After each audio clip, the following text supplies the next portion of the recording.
Hello!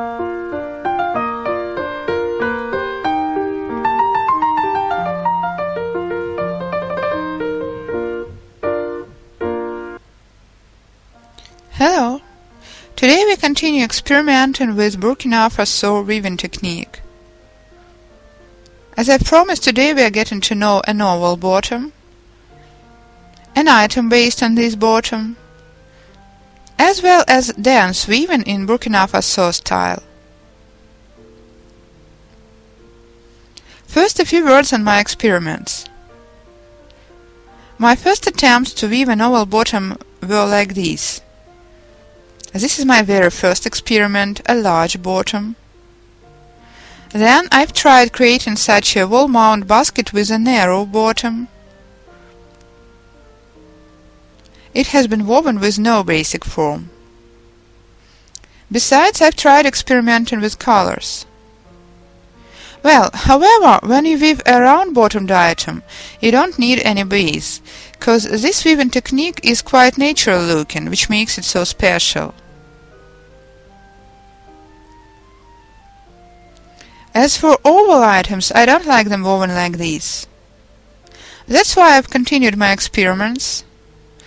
As you can see, this item shape is wide oval, almost round. It's quite okay, though created with no base.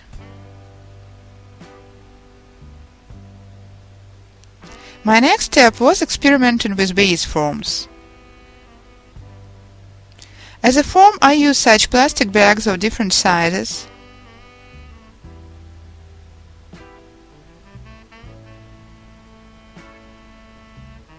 In particular, this very bag has been woven on such a base, and I've got a bigger form I woven this bag on.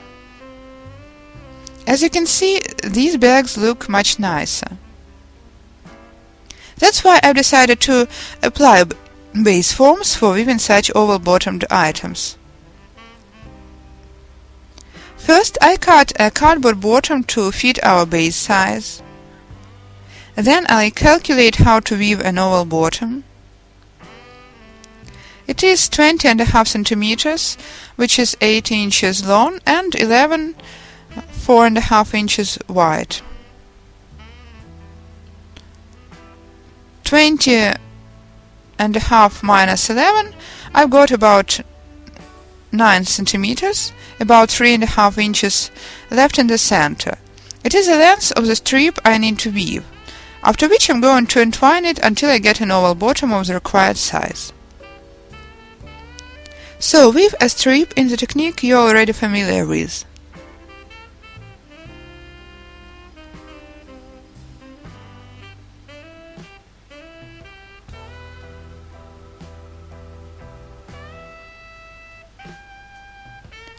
Take the previous pole.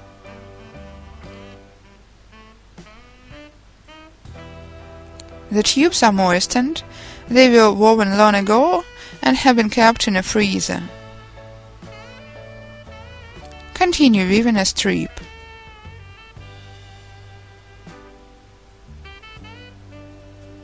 To perform a turn, I apply such a trick.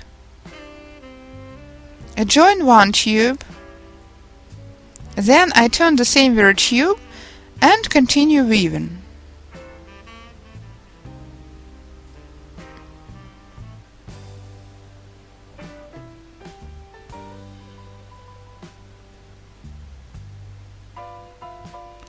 After the turn, I use the same very poles for weaving.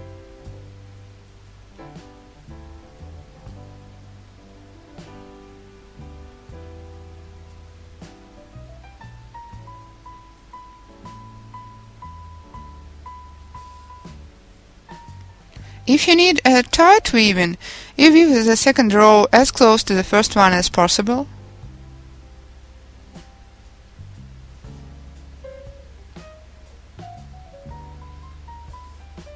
Place a pole very close by the previous one and continue weaving this way up to the end of the row, making use of the poles of the first row.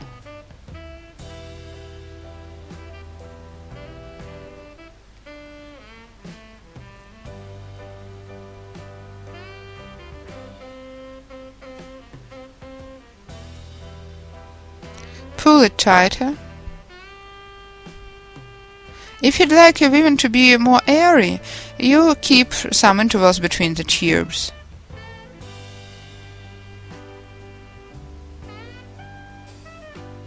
Take a look, please. I'm getting it tight like this.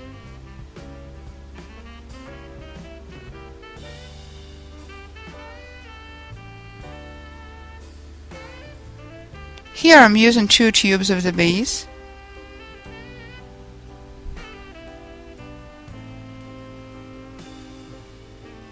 I'm making another turn and continue weaving tight since I need a dense bottom.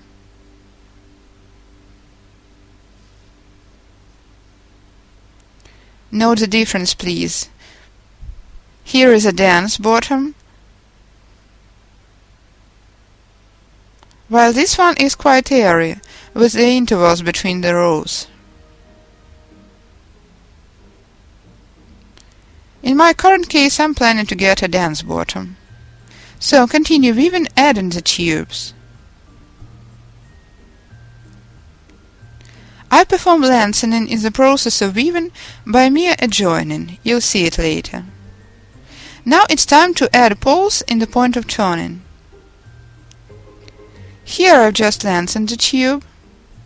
Now I'm adding a new tube, interweave it, and interweave the very pole I've added in such a way.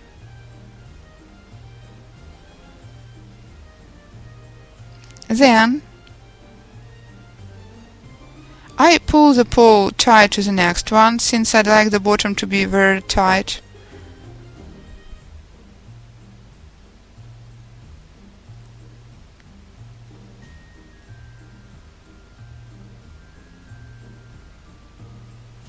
And this way continue weaving.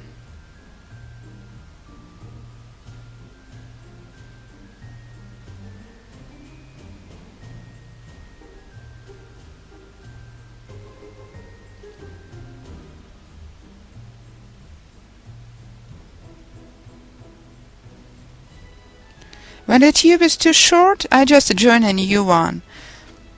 I like this lengthening technique very much. So I've just adjoined this tube. Then at the turning point, I repeat the actions I've already shown. Let me show you the way I do once again.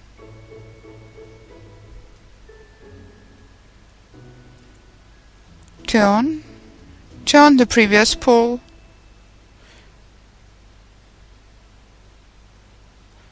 interweave its first part. Now engage it into weaving.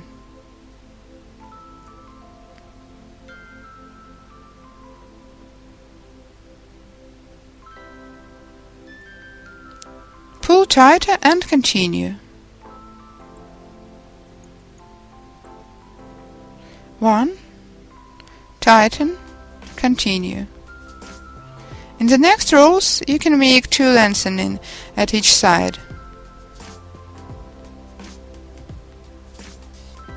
Well, you follow your workpiece size. If you see the intervals between the poles are getting too big, it's time to add new poles.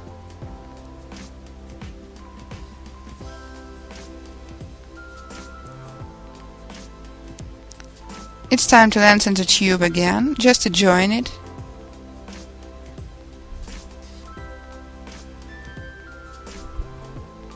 And hide it into weaving right away.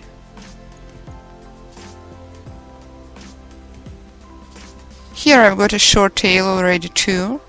In the next row it will be too hard to work with it, so lengthen this tube as well. 1, 2. In some points I've got to adjoin 2 tubes at a time. 1, 2. You'd better not wait till the tails are too short. In this case, there would be a chance the weaving can slide apart. As for the tube stumps, you just leave them uninvolved, continuing working with the new long tubes. Well, here it's time to engage a new tube too. At first it may seem too confusing, but actually you can see quite well where new tubes are required. Take a look, please. Here we made lengthening. Don't engage an old tail. I'm going to cut it off later. Work with a new tube.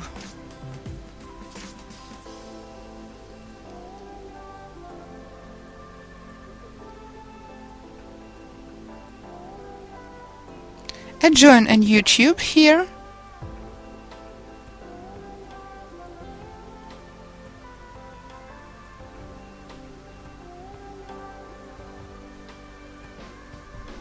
And continue. Now it's time to enlarge the number of poles. 1, 2. Continue weaving with this new pole.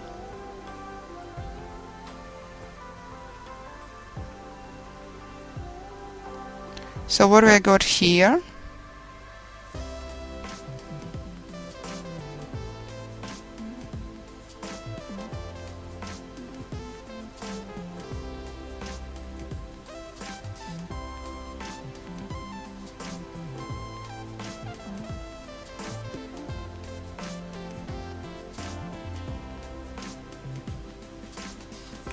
And so on. Well, I've already shown you the most challenging points. Don't get distracted by these terms. Take a look, please. It is the way a rough version looks. Shaggy and untidy. After you prime the item and cut off the tails, it looks quite nice. That's why I continue weaving, paying no attention to the tails. I've already got a workpiece of required size. It's time to pass to the next step, vertical sides. I turn the workpiece over. Well, actually, it is that very moment when you can cut off the tails. Since after I raise the poles, it will be difficult to reach the bottom. I cut off the tail sticking out from the bottom before priming.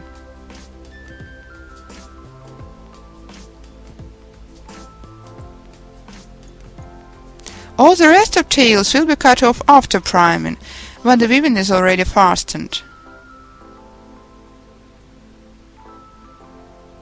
In order to keep baskets flexible, I coat them with varnish, after which I cut off the rest of tails.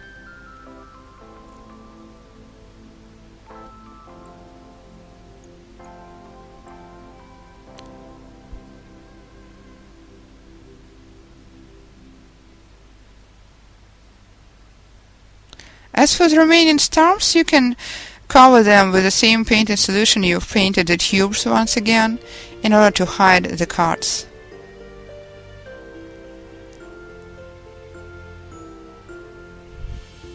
So turn the item over and start raising the rows.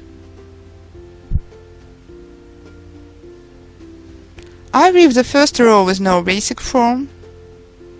Then I place a base in and continue shaping an item around it. So 1, 2, lower, adjoin the next one. Here you can lengthen the tube. 1, 2, lower, adjoin the next one.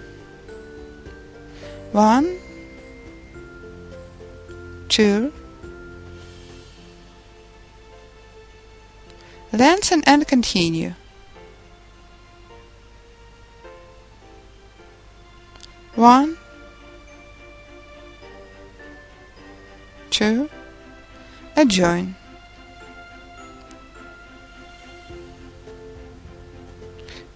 This is a short tail, I've nearly confused it. Here is the next pole. 1, 2,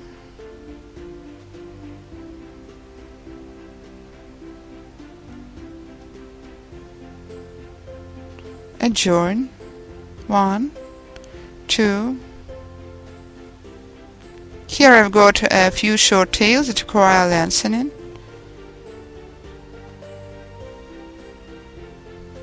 1, 2. Put the tail aside.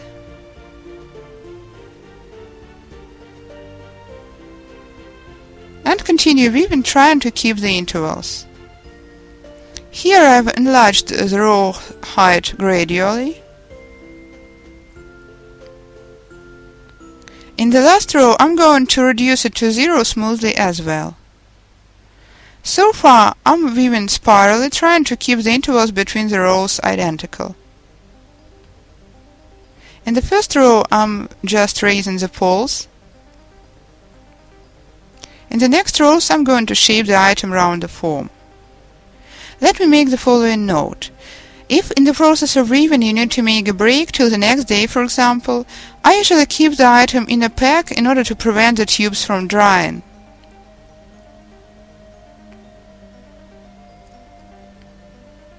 If you weave with dry tubes, they can crack. As an option, you can moisten the tubes and put the item into a plastic bag for a while. What I mean is the tubes have to be wet. So I finished weaving on a base form. One more note. If you see that the weaving is getting wider, in order to prevent it from tightening and to keep it neat, I usually add new poles while weaving. As you can see, there are 2 poles going out of one loop.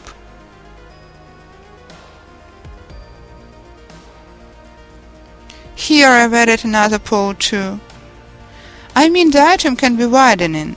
It's up to you to adjust it to your form.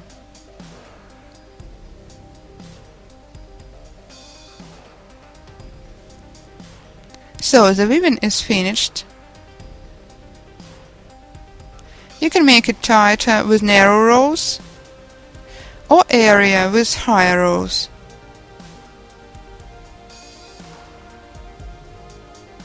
It's up to you to adjust it as well. The current tutorial is over. In the next one I'm going to share my ideas on edge trimming.